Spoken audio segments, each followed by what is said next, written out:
Dear students and dear friends, बहुत बहुत स्वागत है अपने चैनल पॉलिटिकल साइंस एसवीएम में। मैं विकास। प्यारे साथियों, आज हम लोग भारतीय राजनीतिक विचारक यानी इंडियन पॉलिटिकल थिंकर में आज हम लोग कौटिल्य को पढ़ेंगे। इससे पहले मनु को पढ़ चुके हैं, आज कौटिल्य को पढ़ेंगे। भारतीय राजनीतिक विचार में खासकर दो चैप्टर मनु और कौटिल्य, इनमें भी कौटिल्य बेहद महत्वपूर्ण है, क्योंकि यहीं से भारतीय राजनीति में जो यथार्थवाद है, यह यथार्थ राजनीति है, इन्हीं की विचारधारा से शुरुआत होती है, इसलिए बेहद महत्वपूर्ण है। हर बार इससे कोई न कोई एक या दो प्रश्न जरूर पूछता है, चाहे आप बीपीएससी टीआरई का एग्जाम दे रहे हो या आप यूपी पीजीटी या एनटीए नेट का एग्जाम दे रहे हो या फिर असिस्टेंट प्रोफेसर का एग्जाम दे रहे हो, उन सबके लिए ये चैप्टर बेहद महत्वपूर्ण है, खासकर कौटिल्य भारतीय राजनीतिक विचारकों में। आइए इसको पढ़ते हैं। और जो भी साथी पीजीटी पॉलिटिकल साइंस की तैयारी कर रहे हैं, अगर उनको ऑप्शंस 5 ऑप्शन वाले मॉडल पेपर की जरूरत है या प्रैक्टिस सेट की या टॉपिक वाइज एमसीक्यूज की जरूरत है, तो आप हम लोगों का पेड पीडीएफ ले सकते हैं। इसके लिए ये व्हाट्सएप नंबर है, इस पे कांटेक्ट कर सकते हैं, व्हाट्सएप कर सकते हैं। चलिए, तो आज हम लोग पढ़ने वाले हैं कौटिल्य को, जो कि भारतीय राजनीतिक विचारक है। इससे पहले हम लोग मनु को पढ़े हैं, तो आज हम लोग कौटिल्य को पढ़े हैं, और जितने भी महत्वपूर्ण भारतीय राजनीतिक विचारक उन सबको पढ़ेंगे। तो प्राचीन भारतीय राजनीतिक चिंतन का जनक कौटिल्य को माना जाता है। इनका जन्म ईसा पूर्व 4वीं शताब्दी में प्राचीन भारत की ऐतिहासिक नगरी आर्यवर्त के वैभव संपन्न मगध साम्राज्य में हुआ था। इनके बचपन का नाम विष्णुगुप्त था। ठीक, तो ये देखिएगा क्या है कि भारतीय राजनीतिक चिंतन का जनक कौन हुआ? कौटिल्य। और इनका एक नाम जो विष्णुगुप्त है ये भी है, और कौटिल्य भी है, और चाणक्य। पाटलिपुत्र के नंद राजा ने कौटिल्य का अपमान किया, जिससे क्रोधित हुए कौटिल्य नंद वंश की समूल नाश की प्रतिज्ञा ली। अंततोगत्वा चंद्रगुप्त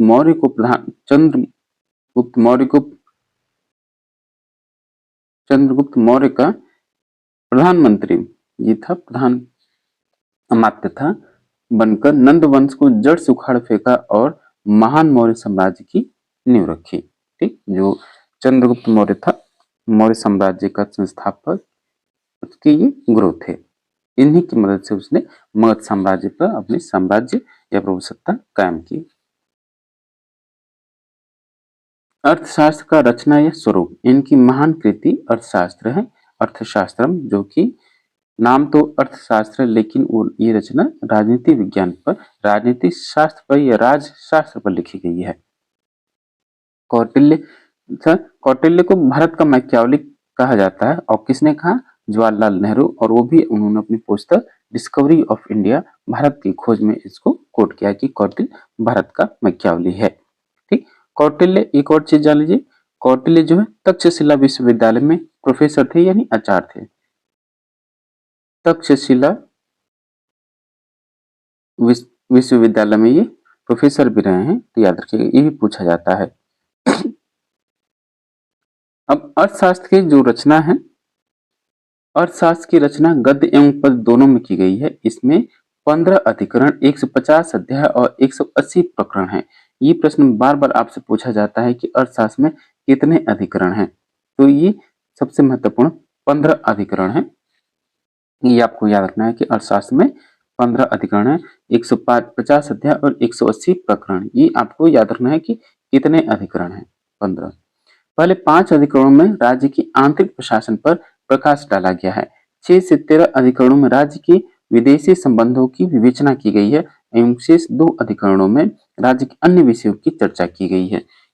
ये भी प्रश्न पूछा जाता है कि अर्थशास्त्र यानी कौटिल्य द्वारा रचित अर्थशास्त्र के किन अधिकरण में विदेशी संबंध यानी मंडल सिद्धांत की विवेचना की गई है, तो 6 से 13 में। और शुरुआती जो 5 अधिकरण है उसमें राज्य की आंतरिक प्रशासन पर जोर दिया गया है। ठीक। अर्थशास्त्र में सरकार के 34 भागों का उल्लेख किया गया है, यानी जो डिपार्टमेंट्स हैं यानी जो मंत्रालय हैं 34 भागों का उल्लेख किया गया है और जिसमें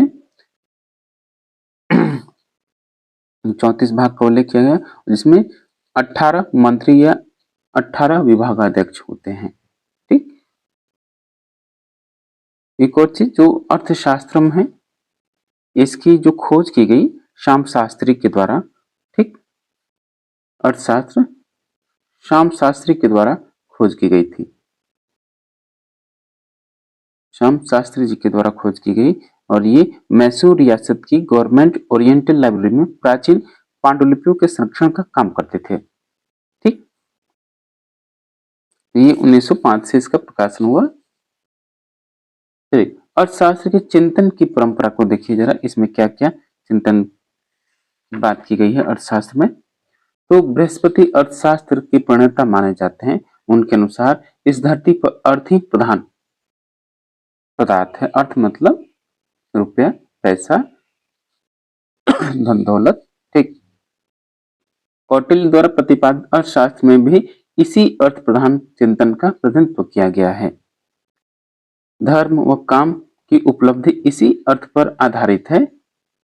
धर्म व काम की उपलब्धि इसी अर्थ पर आधारित है। वो कहते हैं कि जो राज्य का सबसे महत्वपूर्ण तत्व है वो अर्थ, मतलब जितने राज्य के पास धन दौलत होगी वो राज्य उतना ही सुखी संपन्न होगा। इसी वजह से अर्थ को ज्यादा महत्व देते हैं। इस वजह से उन्होंने अपनी पुस्तक का नाम भी अर्थशास्त्र में रखा। कौटिल्य के अनुसार अर्थ का अभिप्राय मनुष्य से बसी भूमि से है। देखिए मनुष्य से बसी भूमि से है और उस पे भी उपज से है। अर्थशास्त्र वह है जिससे मनुष्य से बसी भूमि का लाभ हुआ, उसके पालन करने के उपायों का भी वर्णन किया गया है। अर्थशास्त्र राजनीतिक शास्त्र पर लिखी गई रचना है। अर्थशास्त्र मूलतः प्रशासन का एक महत्वपूर्ण ग्रंथ है। अर्थशास्त्र प्रशासन से संबंधित एक महत्वपूर्ण ग्रंथ है। अर्थशास्त्र की परंपरा क्या है कि पश्चिमी विचारकों ने भारतीय चिंतन की आलोचना करते हुए कहा कि भारत में राजनीतिक और आर्थिक चिंतन के बजाय धार्मिक एवं आध्यात्मिक चिंतन की प्रधानता रही है। पश्चिमी विचारक जो थे वेस्टर्न पॉलिटिकल थिंकर्स, उनका मानना था कि भारत में कोई राजनीतिक या आर्थिक चिंतन नहीं हुआ है। वो इसमें राजनीतिक चिंतन संबंधित कोई परंपरा नहीं है और यहाँ केवल धार्मिक और आध्यात्म से संबंधित चिंतन की परंपरा रही है। अर्थशास्त्र की परंपरा इसके विरुद्ध है, जिसमें भौतिकवादी पंथ निरपेक्ष प्रवृत्ति पाई जाती है, यानी प्रवृत्ति प्रभावी है। एक तो भौतिकवादी यानी यथार्थवादी और पंथ निरपेक्ष की प्रधानता पाई जाती है। अर्थशास्त्र पश्चिमी विचारक मैकियावली की भारतीय प्रशासन कला पर लिखी गई एक रचना है, लेकिन कौटिल्य ने ज्ञान के 4 वृहद रूपों को परिभाषित किया है। यानी जो अर्थशास्त्र है, मैकियावली की जो पुस्तक द प्रिंस है, द आर्ट ऑफ वॉर या हिस्ट्री ऑफ फ्लोरेंस, खासकर द प्रिंस के आधार पर इन्होंने लिखी, जो कि शासन कला यानी शासन किस प्रकार संचालित किया जाए उस पर लिखी गई ये वृहद रचना है। उन्होंने 4 वृहद रूपों को परिभाषित किया, ज्ञान के 4 वृहद रूपों को परिभाषित किया। ज्ञान की जो परंपरा है, 4 परंपरा है। एक अनुच्छेकी, त्रयी, वार्ता और दंड नीति। ये आपसे पूछा जाता है ज्ञान की 4 परंपराओं में कौन कौन शामिल है, कौन शामिल नहीं है। तो अनुच्छेकी क्या है कि दर्शन और योग की चर्चा की गई है। त्रयी, इसके तहत सामाजिक व्यवस्था, 4 वर्णाश्रम, 4 पुरुषार्थ और 4 आश्रम। 4 वर्णाश्रम मतलब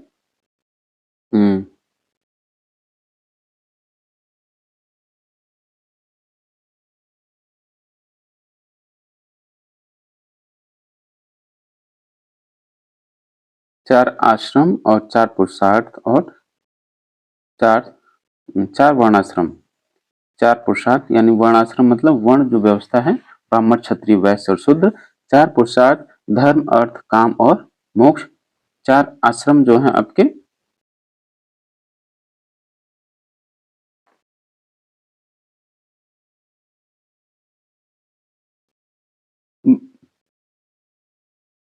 ब्रह्मचर्य आश्रम, गृहस्थ आश्रम, वानप्रस्थ आश्रम और संन्यास आश्रम, ये 4 आश्रम हुए। त्रयी में ये शामिल है 4 वर्णाश्रम, 4 पुरुषार्थ, 4 आश्रम। ठीक, इसमें जैसे ये आपका होता है कि धर्म, अधर्म व वेदों का ज्ञान तथा वर्ण व्यवस्था का ज्ञान। अब आता है वार्ता। ज्ञान की तीसरी परंपरा वार्ता में आर्थिक गतिविधियों पर ध्यान दिया गया है। इसमें कृषि, पशुपालन जैसे विषयों पर महत्व दिया गया है। दंड नीति क्या है? इसके अंतर्गत शासन कला का उल्लेख किया गया है। विदेश नीति, अंतर्राष्ट्रीय संबंध या परराष्ट्र संबंध, कूटनीति, गुप्तचर, पुलिस या रक्षाकृत का प्रावधान दंड नीति के अंतर्गत किया गया है। ठीक, तो शासन कला या राजनीति शास्त्र बोलते हैं इसको दंड नीति। ठीक, संप्रभुता का वास दंड में है। कई जगह पूछा जाता है दंड से क्या अभिप्राय है, तो संप्रभुता से संबंधित यह है। संपूर्ण सांसारिक जीवन व राज्य दंड नीति पर ही आश्रित है। ज्ञान के प्रथम 3 विधाओं का संरक्षण, संवर्धन दंड नीति पर अवलंबित है। दंड नीति पर ही अर्थशास्त्र का मुख्य विषय है, याद रखिएगा। अब आता है राज्य की उत्पत्ति का सिद्धांत, यानी कौटिल्य का जो राज्य की उत्पत्ति का सिद्धांत है, किस सिद्धांत का समर्थन करते हैं? कौटिल्य। तो कौटिल्य का राज्य तो याद रखिएगा आपका ऑर्गेनिक स्टेट है, यानी जैविक राज्य है। राज्य साध्य व व्यक्ति साधन है। पर उत्पत्ति के संबंध में कौटिल्य संविदा सिद्धांत यानी सामाजिक समझौता का समर्थक है। ये भी आपको याद रखना है। कौटिल्य के अनुसार राज्य की उत्पत्ति मत्स्य न्याय की अवस्था को समाप्त करने के लिए हुई। मत्स्य न्याय मतलब जिसकी लाठी उसकी भैंस, या बड़ी मछली, जिस प्रकार बड़ी मछली छोटी मछली को खा जाती है, उसी प्रकार जो ज्यादा शक्तिशाली होता है वो कम शक्तिशाली, कम बलशाली पर शासन करता है, जो कि ये अन्याय है। तो कौटिल्य राज्य की उत्पत्ति का आधार समझौते को माना है, यानी समझौतावादी सिद्धांत का समर्थक हुआ। कौटिल्य भी पूछा जाता है, कौटिल्य किस सिद्धांत के समर्थक हैं? राज्य की उत्पत्ति के से संबंधित किस सिद्धांत के समर्थक हुए? तो समझौतावादी सिद्धांत के समर्थक हैं, भूलना नहीं है। मत्स्य न्याय में शक्तिशाली मानव व दुर्बल मानव में संघर्ष होता है, यानी शक्तिशाली व्यक्ति दुर्बल या कमजोर या असहाय व्यक्तियों पर शासन करते हैं। दंड व्यवस्था लागू करने के लिए राज्य की उत्पत्ति हुई है। दंड व्यवस्था लागू करने के लिए राज्य की उत्पत्ति हुई है, यानी राज्य का शासन, व्यवस्थित तरीके से शासन किस प्रकार चलाया जाए, वही दंड व्यवस्था है। यही संप्रभुता है और यही राज्य है। मनुष्य ने आपस में समझौता करके विश्वमान के पुत्र मनु को अपना राजा बनाया। लोगों की अनाज की उपज का 6% तथा व्यार से प्राप्त 10% भाग राजा के लिए देने का निश्चय किया, जिसके बदले राजा उनकी रक्षा करेगा। राजा उनकी रक्षा करेगा। पूछा जाएगा कि कौटिल्य ने कितना लगान या टैक्स की बात करता है, तो कुल 1/6 यानी 6%, अनाज के 1/6% और व्यापार से कितना, तो 10% यानी 1/10 लगान लेने की बात करता है व्यापार पर, और उपज पर 1/6। ये आपको याद रखना है। कौटिल्य का सबसे महत्वपूर्ण सिद्धांत जो है सप्तांग सिद्धांत है, बेहद महत्वपूर्ण। ठीक,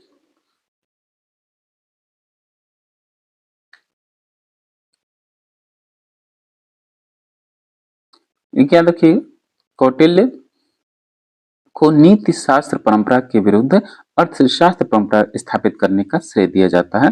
वे प्रथम विचारक थे जिन्होंने राजनीति अर्थशास्त्र पॉलिटिकल इकोनॉमी को एक स्वतंत्र विषय बनाया तथा आदर्श के स्थान पर यथार्थ पर बल दिया। ठीक, जिस वजह से ये भारत के मैकियावेली कहे जाते हैं, जो कि जवाहरलाल नेहरू ने कहा। कौटिल्य किस प्रकार की शासन व्यवस्था का समर्थन करते हैं? तो याद रखिएगा, राजतंत्रात्मक यानी मोनार्की का समर्थन किया है। ठीक, और जो कि राज्य की उत्पत्ति समझौतावादी है। कौटिल्य का सप्तांग सिद्धांत कि कौटिल्य ने मनुष्य की तरह राज्य को भी विभिन्न अंगों से निर्मित माना है। इस वजह से ये अब क्या है, राज्य के जैविक सिद्धांत के समर्थक हुए या ऑर्गेनिक स्टेट के समर्थक हुए। राज्य के 7 अंग हैं, जबकि आधुनिक समय में राज्य के 4 तत्व माने जाते हैं। एक कौटिल्य ने राज्य के 7 अंगों की व्याख्या की है, जो कि अब वर्तमान में कितने हैं, 4 तत्व माने जाते हैं गार्नर के द्वारा, आपको पता ही होगा। कौटिल्य ने शरीर के अंगों के महत्व की तरह राज्य को विभिन्न अंगों में विभाजित किया। जिस तरह शरीर में मस्तिष्क सबसे महत्वपूर्ण होता है, उसी तरह राज्य में राजा या स्वामी सबसे महत्वपूर्ण होता है। इसी तरह कौटिल्य ने राज्य के विभिन्न अंगों के महत्व को रेखांकित किया है। आइए अब इसके विभिन्न अंगों की चर्चा करते हैं। साथियों, फिर से मैं आपसे रिक्वेस्ट करना चाहूंगा कि जिन साथियों ने अब तक चैनल को सब्सक्राइब नहीं किया है, प्लीज जल्दी से चैनल को सब्सक्राइब कीजिए, साथ ही बेल आइकन को प्रेस कीजिए। और हम लोगों का जो पेड पीडीएफ है, अगर आपको जरूरत है और आपके पास प्रॉपर कंटेंट नहीं है, पर्याप्त कंटेंट नहीं है, तो आप इसके लिए ये व्हाट्सएप नंबर है, इस पे व्हाट्सएप कर सकते हैं, जिसमें हम लोग प्रैक्टिस सेट या मॉडल पेपर 5 विकल्पों पर आधारित और जो टॉपिक वाइज एमसीक्यूज हैं वो भी अवेलेबल कराएंगे हम लोग।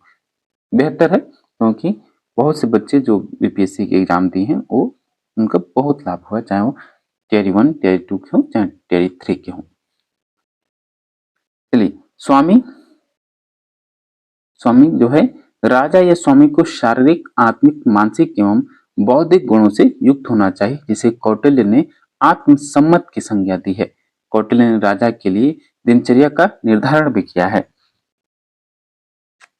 जो स्वामी है, सबसे पहला और सबसे महत्वपूर्ण जो सिद्धांत है वो स्वामी है। राज्य का प्रथम और प्रधान अंग है ये स्वामी। ठीक, राजा को शारीरिक, मानसिक, बौद्धिक व आत्मिक गुणों से युक्त होना चाहिए। उसने राजा के गुणों को महत्वपूर्ण मानते हुए उत्तराधिकार के संदर्भ में स्पष्ट कहा है कि राजपद का उत्तराधिकारी वही व्यक्ति होगा जो राज्योचित गुणों व योग्यता को धारण करे। यानी सबको कहना मतलब कि उत्तराधिकारी नहीं बनाया जा सकता राज्य का, वही होगा जो राज्य के लिए उचित गुणों से संपन्न हो और उचित योग्यता धारित करता हो, उसी को राजा का उत्तराधिकारी बनाया जाएगा। राजा के क्या कर्तव्य हैं कि सबसे पहले प्रजाजनों का कल्याण, जो नागरिक है, जो वहां की प्रजा, उसका कल्याण हो। प्रजाजनों को कर्तव्य की पालन की सीख देना, कि नहीं प्रजा, जो राजा है अपनी जनता को या अपनी प्रजा को कर्तव्य पालन की ओर उन्मुख करे। संयम बरतना और प्रजाजनों को प्रसन्न रखना, विधायी, न्यायिक, प्रशासनिक व अन्य कर्तव्य भी वो बताता है। अमात्य या मंत्री क्या हुआ? अमात्य जिसको मंत्री बोलते हैं, जो चंद्रगुप्त मौर्य हैं उनके प्रधान अमात्य विष्णुगुप्त, कौटिल्य हुई या कौटिल्य, विष्णुगुप्त, कौटिल्य एक ही लोग हैं। ये बार बार पूछा जाता है कौटिल्य का क्या नाम है, तो विष्णुगुप्त। कौटिल्य ने राजा व अमात्य को गाड़ी की 2 पहियों की उपमा दी है, जो एक दूसरे के बिना बेकार है। ये भी कई बार प्रश्न पूछा गया है कि राजा व अमात्य गाड़ी के 2 पहिए हैं, ये किससे संबंधित है? अर्थशास्त्र से संबंधित है, उसमें भी कौटिल्य का ये विचार है। कौटिल्य ने मंत्री परिषद के अध्यक्ष को महत्वपूर्ण माना है। उन्होंने मंत्रियों के वेतन का भी समर्थन किया है। कौटिल्य ने मंत्रियों की योग्यता का वर्णन किया है, ये भी योग्यता पर आधारित होना चाहिए, न कि वंशानुगत के आधार पर।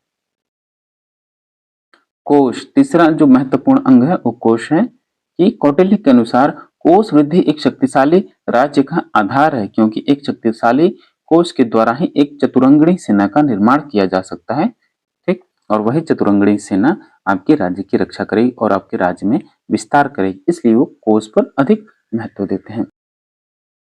राजस्व वृद्धि के लिए कौटिल्य ने निम्नलिखित सिद्धांतों का निर्माण किया है। देखिए कौन कौन सा? परिपुष्ट सिद्धांत।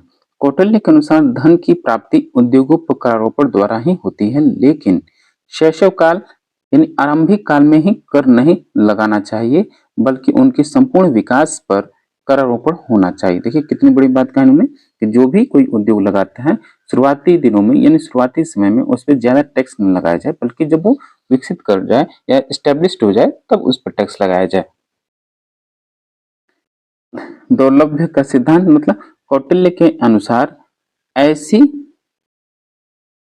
दूसरा सिद्धांत दौर्लभ्य का सिद्धांत है कि कौटिल्य के अनुसार दुर्लभ सामग्री जो राज्य के लिए अत्यधिक उपयोगी हो उसे मुक्त रखना चाहिए, उस पर किसी प्रकार का टैक्स नहीं लगाना चाहिए।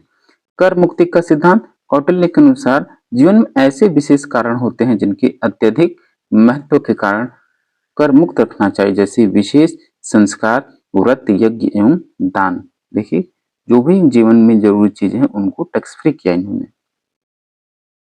अब आइए चौथा जो अंग है दंड की बात करते हो। प्राचीन भारतीय चिंतन को दंड नीति भी कहा जाता है। दंड नीति क्या है? प्राचीन भारतीय चिंतन, राजनीतिक चिंतन को हम दंड नीति के नाम से जानते हैं। अपराध के अनुसार दंड दिया जाना चाहिए तथा गर्भवती स्त्रियों को दंड नहीं दिया जाना चाहिए। ये सबसे बड़ी बात है। उस समय भी देखिए वर्ण व्यवस्था के अनुसार दंड देने की व्यवस्था की, यानी जो ब्राह्मण, क्षत्रिय, वैश्य, शूद्र जो वर्ण व्यवस्था है, वर्णों के आधार पर दंड व्यवस्था होनी चाहिए। इसका समर्थन कौटिल्य ने किया कि अर्थात एक ही अपराध के लिए कौटिल्य ने ऊंचे व्यक्ति को कम दंड देने का समर्थन किया है, यानी जो उच्च वर्ण के लोग हैं उनको निम्न वर्णों के अपेक्षा कम दंड दिया जाना चाहिए। कौटिल्य ने दैहिक, कायिक और आर्थिक दंड का समर्थन किया है। 3 प्रकार के दंड का समर्थन किया, दैहिक, कायिक और आर्थिक दंड। दंड के अंतर्गत सेना को भी शामिल किया गया। इसके अंतर्गत हाथी, घोड़े, रथ तथा पैदल चतुरंगड़ी सेनाएं आती हैं। दुर्ग, 5वां अंग हुआ दुर्ग। कौटिल्य के सप्तांग सिद्धांत में दुर्ग का आशय राज्य की राजधानी से, दुर्ग मतलब जो राज्य की राजधानी है उसको बोलते हैं, वैसे किला बोलते हैं। तो दुर्ग को शासन के 4 समान भागों में विभक्त किया गया था। कौटिल्य ने 4 प्रकार के दुर्गों की विवेचना की है। ये प्रश्न आपसे पूछता है कि कितने प्रकार के दुर्ग मतलब किले, तो 4 प्रकार के। पहला औदिक दुर्ग, इसका अब मतलब पूछता है कि औदिक दुर्ग क्या है, या पार्वत दुर्ग, या धानवन दुर्ग, या वन दुर्ग, इन सब का मतलब पूछता है, वो अर्थ पूछता है। तो औदिक दुर्ग पानी से घिरा हुआ हो, पार्वत दुर्ग पर्वत श्रेणियों से घिरा हुआ हो, और धानवन दुर्ग मतलब मरुस्थल प्रदेश में स्थित हो, एवं चौथा है वन दुर्ग, बीहड़ जंगलों में स्थित हो। प्रत्येक भाग का नियंत्रण नागरिक नामक अधिकारी करता था। ये भी प्रश्न पूछता है कि दुर्ग का रक्षा कौन करता था, या उसका नियंत्रण या देखभाल कौन करता था, कौन सा पदाधिकारी था वो, तो नागरिक नाम का पदाधिकारी या अधिकारी था। अब आता है आपका छठा जनपद। कौटिल्य के अनुसार जनपद प्रशासन की इकाई थी। जनपद की सबसे छोटी इकाई ग्राम है। ये भी प्रश्न पूछता है कि जनपद की सबसे छोटी इकाई क्या है, ग्राम, और जनपद क्या है, प्रशासन की एक इकाई थी। ठीक, 10 गांवों को मिलाकर संग्रहण नामक बड़ा गांव, और 200 गांवों को मिलाकर खरवाटिक नगर नामक नगर, ठीक, विशेष रूप में 400 गांवों के मध्य द्रोणमुख नामक उपनगर विशेष थे। 800 गांवों के मध्य स्थानीय निगम नामक नगर बसाना चाहिए। याद रखिए कि जो सबसे छोटी इकाई ग्राम है और जनपद प्रशासन की एक महत्वपूर्ण इकाई थी। 10 गांवों को मिलाया तो संगठन बना, 200 गांवों को मिलाकर खरवाटिक, और 400 गांवों को मिलाकर द्रोणमुख, और 800 गांवों को मिलाकर स्थानीय। ये आपको याद रखना है कि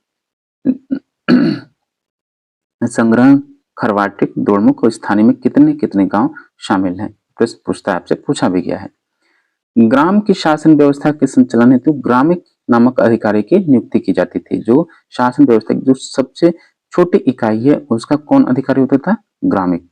सीमा विवाद की स्थिति में समाधान पंचग्रामिक नामक का अधिकारी करता था। सीमा विवाद हो कोई तो पंचग्रामिक अधिकारी करता था। ये भी पूछता है, जितने ये पदाधिकारी हैं उनका नाम और उनके संबंधित कार्य, ये आपको याद होना चाहिए।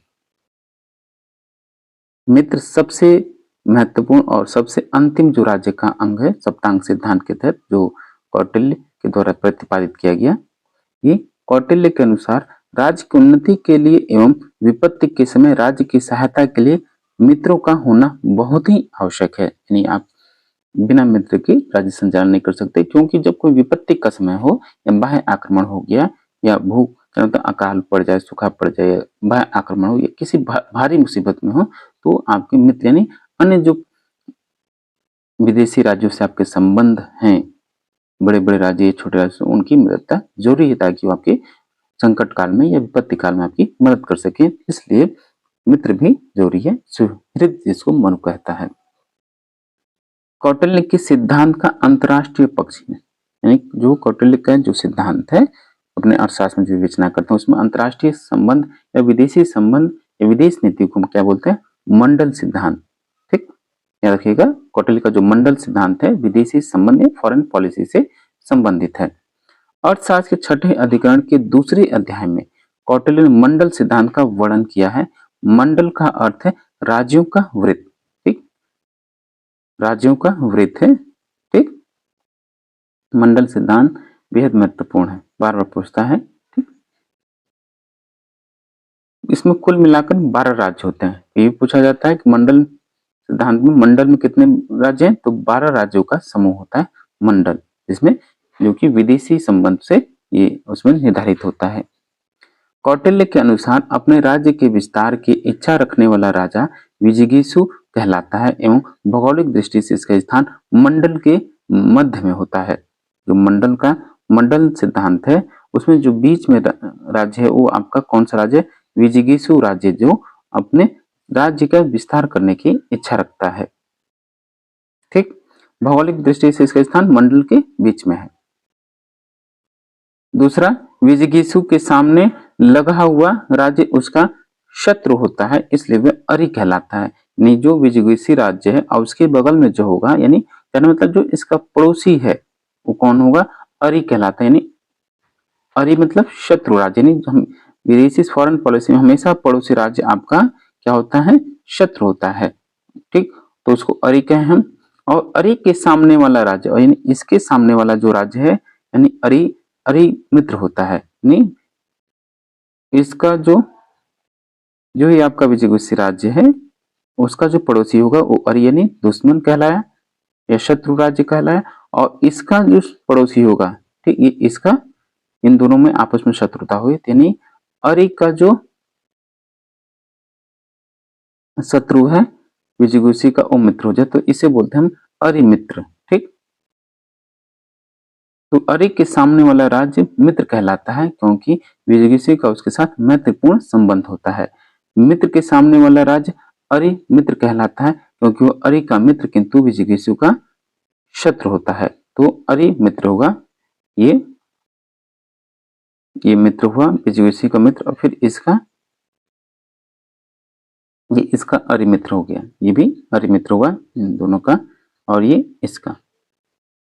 मित्र के सामने वाला राज्य अरि मित्र कहलाता है क्योंकि वह अरि का मित्र किंतु विजिगीषु का शत्रु होता है। अरि मित्र के सामने वाला राज्य मित्र मित्र कहलाएगा। ठीक, दोनों मित्र यानी पड़ोसी का जो दुश्मन है वो आपका मित्र हुआ, फिर उसका पड़ोसी आपका मित्र भी हो सकता है वो।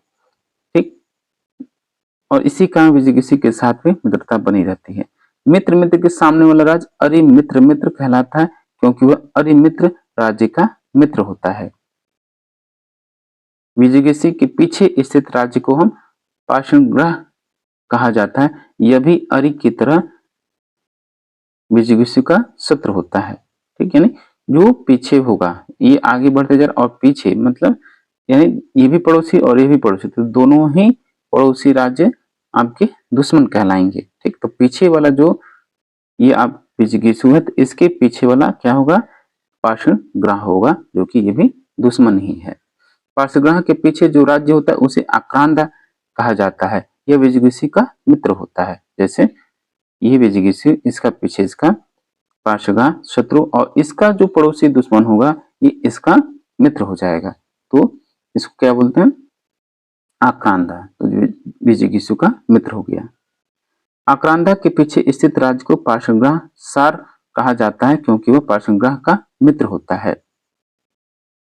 पार्श्वग्रह सार के पीछे स्थित राज्य को आक्रांता सार कहा जाता है क्योंकि वह आक्रांता का मित्र होता है। विजिगीषु और अरि राज्यों की सीमाओं से लगे राज्य को मध्यमा कहा जाता है। यह राज्य अधिक शक्तिशाली होता है। ठीक,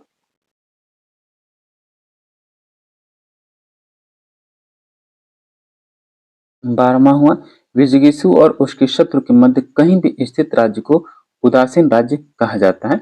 युद्ध के समय यह पूर्णतः तटस्थ रहता है और शक्ति की दृष्टि से विजिगीषु, अरि और मध्यमा तीनों से अधिक शक्तिशाली होता है। ठीक, उदासीन राज्य। ठीक, ये भी याद रखिएगा। कौटिल्य की 6 नीतियां कौन कौन सी थी? प्यारे साथियों, चैनल को जरूर सब्सक्राइब करें, आप जरूर बेल आइकन प्रेस कीजिए। साथ ही हम लोग ये पीजीटी पॉलिटिकल साइंस की अगर आप तैयारी कर रहे हैं या टीजीटी की भी, या असिस्टेंट प्रोफेसर का, या आप एनटीए नेट पॉलिटिकल साइंस की तैयारी कर रहे हैं, उसके लिए सभी चैप्टर्स बेहद महत्वपूर्ण हैं। ठीक, तो कौटिल्य की जो 6 नीतियां कौन कौन सी हैं? कौटिल्य अंतरराष्ट्रीय राजनीति के विश्लेषण में यथार्थवाद को मुख्य माना है। मार्गन्थाओं के जो है उससे जो मार्गन्थाओं के यथार्थवादी राजनीतियां वही इनके भी है, जो अंतरराष्ट्रीय संबंध में यथार्थवाद की समर्थक है। राज्य की सुरक्षा व शक्ति में वृद्धि के लिए उसने निम्नलिखित 6 नीतियों का वर्णन किया है। यानी राज्य की सुरक्षा और उसकी शक्ति में किस प्रकार वृद्धि किया जाए, और तो कुल 6 नीतियों को लागू करते हैं। कौन कौन से? संधि, विग्रह, यान, आसन, संशय और द्वैतिभाव। ये भी याद रखिएगा। 6 नीतियों में कौन कौन शामिल है, कौन कौन से शामिल नहीं है, ऐसे प्रश्न पूछे जाते हैं आपसे, तो याद रखिएगा। संधि, विग्रह, यान, आसन, संशय और द्वैतिभाव। संधि, दो राज्यों के मध्य परस्पर संबंध स्थापित करना। विग्रह, एक दूसरे की बुराई में संलग्न होना। यान, आक्रमण करना। आसन, विशेष परिस्थिति की प्रार्थना में मौन बैठे रहना, चुपचाप रहना, यानी तटस्थ बने रहना। दूसरे के संशय मतलब दूसरे के आस में स्वयं को समर्पण कर देना। द्वैधिभाव, एक राज्य की दूसरे राज्य के साथ संधि। ठीक, ये याद रखिएगा। 6 नीतियां हुई विदेश नीति को लागू करने के लिए। 4 उपाय कौन कौन से? 4 उपाय आप नाम सुनोगे। साम, दाम, दंड, भेद। शांत या समझा बुझाकर काम निकालना, उसको साम बोलते हैं। दाम, धन देकर राज्यों को अपने पक्ष में करना। दंड, किसी राज्य के विरुद्ध बल प्रयोग करना या आक्रमण करना। भेद, मित्र राज्यों या दूसरे राज्यों में फूट डालना। तो अपनी विदेश नीति को लागू करने के 4 उपाय भी हैं। कौटिल्य ने दंड को अंतिम प्राथमिकता प्रदान की है। दंड लास्ट में होना चाहिए, अंतिम विकल्प के रूप में प्रयोग करना चाहिए। कौटिल्य के सामाजिक विचार क्या है? कौटिल्य ने मनु के समान वर्ण व्यवस्था का समर्थन किया है। वर्ण व्यवस्था को समर्थक रहे, जिस प्रकार मनु ने वर्ण व्यवस्था का समर्थन किया, उसी प्रकार कौटिल्य ने भी किया। कौटिल्य की वर्ण व्यवस्था मनु की तुलना में उदार है, क्योंकि उसने वर्णों के कार्यों की स्थानांतरण की चर्चा की है। यानी जो वर्ण व्यवस्था जितनी कठोरता से मनु व्याख्या करता, उससे थोड़ा सा लिबरल है कौटिल्य, उदार है, क्योंकि वो कहता है कि जो वर्ण है आपस में स्थान, इन ब्राह्मण वर्ण का कोई व्यक्ति शूद्र वर्ण का भी कार्य कर सकता है, शूद्र वर्ण या वैश्य का कोई ब्राह्मण या क्षत्रिय में भी जा सकता है। इसी को बोलते हैं वर्णों के कार्यों का स्थानांतरण, जिसके समर्थक कौटिल्य हुए। कौटिल्य ने पहली बार स्पष्ट रूप में महिलाओं को राज्य के उत्तराधिकार देने का समर्थन किया। देखिए, पहली बार कह सकते हैं कुछ मामलों में ये नारीवादी विचारक भी है, क्योंकि वो राज्य के उत्तराधिकार देने का पहली बार इसने समर्थन किया। अर्थशास्त्र के प्रशासनिक विचार। प्यारे साथियों, अगर आपको लगता है कि आपके पास प्रॉपर कंटेंट नहीं है पीजीटी पॉलिटिकल साइंस के लिए, राजनीति विज्ञान के लिए, तो आप उसके लिए ये हम लोगों का पेड पीडीएफ ले सकते हैं आप लोग, जिसमें एकदम मॉडल पेपर प्रैक्टिस सेट है और टॉपिक वाइज एमसीक्यू, जो कि परीक्षा दृष्टि से बेहद महत्वपूर्ण जो प्रश्न आते हैं उनको उसमें शामिल किया गया है। ठीक, और वर्षों अनुभव के आधार पर तैयार किया गया है। इसके लिए आप ये व्हाट्सएप नंबर है, इस पे व्हाट्सएप कर सकते हैं। तो कौटिल्य ने प्रशासनिक विभागों की संख्या 18 बताई है। कुल 18 प्रशासनिक विभाग हैं। ठीक, कौटिल्य ने विधि व्यवस्था व नागरिक सुरक्षा के लिए राज्य को 2 भागों में विभक्त किया। विधि व्यवस्था और नागरिक सुरक्षा बनाए रखने के लिए राज्य को 2 भागों में विभक्त करते हैं, एक दुर्ग जो कि किला है और एक जनपद। ठीक, न्याय प्रशासन का उल्लेख करते हुए उसने विधि के 4 आधारों का वर्णन किया है। विधि के 4 आधार कौन कौन से हैं? धर्म के आधार पर आपका न्याय होना चाहिए, व्यवहार के आधार पर, क्षेत्र और राज्य का शासन के आधार पर न्याय होना चाहिए, विधि होनी चाहिए। अब कौटिल्य ने शासन संरचना के अंतर्गत गुप्तचरों का विशद महत्व दिया है। कौटिल्य ने 9 प्रकार के गुप्तचरों का वर्णन किया। कुल 9 प्रकार। ये बार बार पूछा जाता है कौटिल्य ने कितने प्रकार के गुप्तचरों की व्याख्या की है या विवेचना की है, तो कुल 9 प्रकार के याद रखिएगा, भूलना नहीं है। तथ्य क्या है? कुछ तथ्य। कौटिल्य ने अर्थशास्त्र में 4 विधाओं का विद्याओं का उल्लेख किया है? अभी आपने पढ़ा 4 विद्या कौन सी? आनुचिकी, त्रयी, वार्ता, दंड नीति। आनुचिकी मतलब आध्यात्म या दर्शन, त्रयी मतलब धर्म और अधर्म वेदों का, धर्म अधर्म और या वेदों का ज्ञान, वार्ता कृषि पशुपालन या वाणिज्य विद्या, दंड नीति में शासन कला या राजविद्या। कौटिल्य के काल में रूप दर्शक एक ऐसा अधिकारी था जो मुद्रा की जांच पड़ताल के लिए उत्तरदायी था। ये जो रूप दर्शक से संबंधित प्रश्न है हर बार आपसे पूछा जाता है, चाहे नेट का प्रश्न हो, चाहे असिस्टेंट प्रोफेसर या पीजीटी पॉलिटिकल साइंस या किसी भी राज्य का क्वेश्चन पेपर उठा कर देखेंगे तो ये रूप दर्शक से संबंधित जरूर प्रश्न आता है। तो रूप दर्शक क्या कार्य है? मुद्रा की जांच पड़ताल करना। ठीक। कौटिल्य ने राजा को दिनचर्या में दिन व रात को कौटिल्य ने राजा की दिनचर्या को दिन व रात को आठ भागों में विभाजित किया है, जिसमें प्रत्येक भाग 1.5 घंटे का होगा। ठीक। कौटिल्य के अनुसार राजा में 4 प्रकार के गुण होने चाहिए। कौन कौन से गुण? अभिगामी गुण, प्रज्ञा गुण, उत्साह गुण और आत्मसम्मत गुण। ठीक।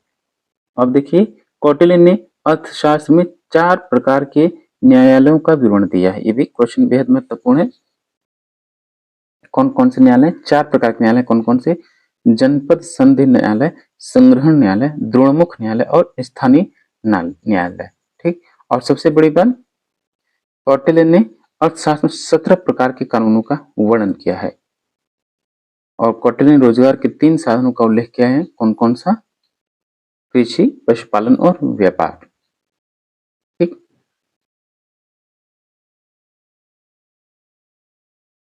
तो प्यारे साथियों, ये था आपका कौटिल्य का चैप्टर, जो कि भारतीय राजनीतिक विचारक में जो यथार्थवादी सिद्धांत का जनक हुआ। इसको हम धर्मनिरपेक्ष सिद्धांत का समर्थक भी बोल सकते हैं या स्थापक भी बोल सकते हैं। और यहीं से भारतीय राजनीति का जो स्रोत है अध्ययन करते हैं, भारतीय राजनीतिक विचारों का उद्गम यहीं से माना जाता है। मनु है, कुछ सिद्धांतों का उन्होंने प्रवर्तन किया, लेकिन वास्तविक सिद्धांत के जो जनक हैं आपके कौटिल्य हैं। इनका सप्तांग और मंडल सिद्धांत बेहद महत्वपूर्ण है, तो आप उसको अच्छे से पढ़िए। और जो भी हमने कहा इंपॉर्टेंट है, जो परीक्षा में बार बार पूछे जाते हैं, उनको आप नोट कर लीजिए, क्योंकि प्रश्न बार बार आपसे पूछे जाते हैं। तो कई क्वेश्चन देखिए, कोई सभी आप एग्जाम देते हैं तो उसमें कई क्वेश्चन होते हैं जो एकदम आते ही हैं, तो आप उसको नजरअंदाज नहीं कर सकते। तो इसलिए जरूरी है कि आप ध्यान से पढ़ें और नोट्स जरूर बनाएं अपना। ठीक, ताकि आपको अंतिम समय में रिवीजन करने में कोई दिक्कत ना हो। चलते चलते फिर से मैं आपसे कहूंगा, किसी भी प्रकार की दिक्कत हो तो आप इस व्हाट्सएप नंबर पे व्हाट्सएप कर सकते हैं, चाहे पेड पीडीएफ हो, चाहे कोई कंसल्टेंट ना हो तो उसके लिए। और फिर एक बार और कि जरूर चैनल को आप सब्सक्राइब करें। ठीक, बिना सब्सक्राइब किए हुए आपको आगे नहीं बढ़ना है, साथ ही बेल आइकन भी प्रेस कीजिए। ठीक, चलिए, थैंक यू फॉर वॉचिंग। मिलते हैं आपसे नेक्स्ट वीडियो में।